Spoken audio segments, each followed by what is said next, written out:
ये सम है हमारा CSIR नेट लीनियर अलजेब्रा दिसंबर 2016 3 मार्क्स का सम है।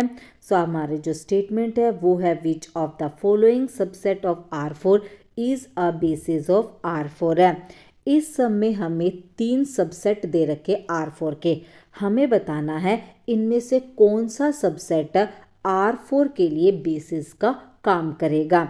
सो जो पहला सबसेट है B1, उसके अंदर हमारे पास है 4 एलिमेंट। सेकंड सबसेट B2, इसमें भी है 4 एलिमेंट। थर्ड सबसेट है B3, इसके अंदर भी है 4 एलिमेंट। और ऑप्शन के अंदर क्या दे रखा है कि कहते हैं कि B1 एंड B2 तो बेसिस का काम करेंगे लेकिन B3 नहीं करेगा। सेकंड है B1 एंड B2 तो R4 के लिए बेसिस का काम करेंगे लेकिन B3 भी करेगा। Third option B1 and B3 but not B2, यानी कि B1 और B3 जो सबसेट है वो तो R4 के लिए बेसिस का काम करेंगे लेकिन B2 नहीं करेगा। एंड लास्ट ऑप्शन है ओनली B1, यानी कि ओनली B1 जो है वो R4 के लिए बेसिस का काम करेगा। सो इस सम को करने के लिए हम क्या करेंगे, थोड़ा सा कंसेप्ट है उसको थोड़ा रिमाइंड करते हैं। हमें निकालना है R4 का बेसिस है। सो R4 की डायमेंशन है 4, यहाँ नीचे है 3 सबसेट। ईच सबसेट के अंदर हमारे पास गिवन है 4 एलिमेंट और R4 की डायमेंशन है 4। इट मीन्स जो भी सबसेट के अंदर चारों एलिमेंट लीनियरली इंडिपेंडेंट होंगे वही सबसेट R4 के लिए बेसिस का काम करेगा। और कौन सा लीनियरली इंडिपेंडेंट सबसेट है उसके लिए हम क्या करेंगे, ईच सबसेट के एलिमेंट्स को मैट्रिक्स की फॉर्म में कन्वर्ट करेंगे और वहाँ से उनका निकालेंगे रैंक।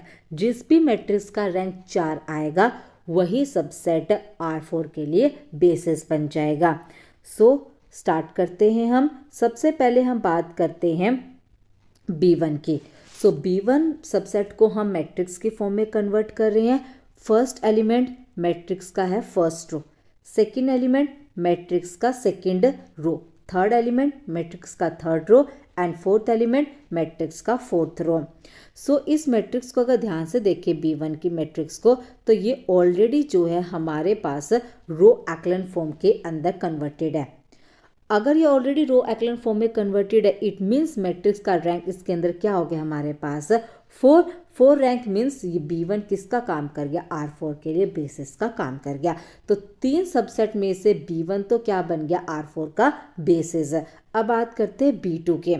सो B2 को अगेन हमने मैट्रिक्स की फॉर्म में कन्वर्ट किया। पहला एलिमेंट मैट्रिक्स की first row, second element matrix की second row, third element matrix की third row and fourth element matrix की फोर्थ रो। अगेन इस B2 मैट्रिक्स को अगर ध्यान से देखें तो ये भी रो एक्लन फॉर्म में ऑलरेडी कन्वर्टेड है और इसका रैंक देखें तो रैंक कितना है हमारे पास 4। इट मीन्स B2 भी R4 के लिए बेसिस का काम करेगा। सो 3 सबसेट में से B1 और B2 दोनों ही R4 के लिए बेसिस का काम करेंगे। अब बात रहेगी B3 की। सो अब B3 पे काम करते हैं। B3 को भी मैट्रिक्स की फॉर्म में कन्वर्ट किया। First element first row, second element second row, third element third row and fourth element fourth row. अब ये B3 matrix row echelon form में कन्वर्टेड नहीं है तो इसको रो एक्लन फॉर्म में कन्वर्टेड करने के लिए हम रो ऑपरेशंस इसके अंदर अप्लाई करेंगे। तो पहला रो ऑपरेशन अगर अप्लाई करेंगे तो हम क्या करेंगे, इस 2 को 0 बनाएंगे।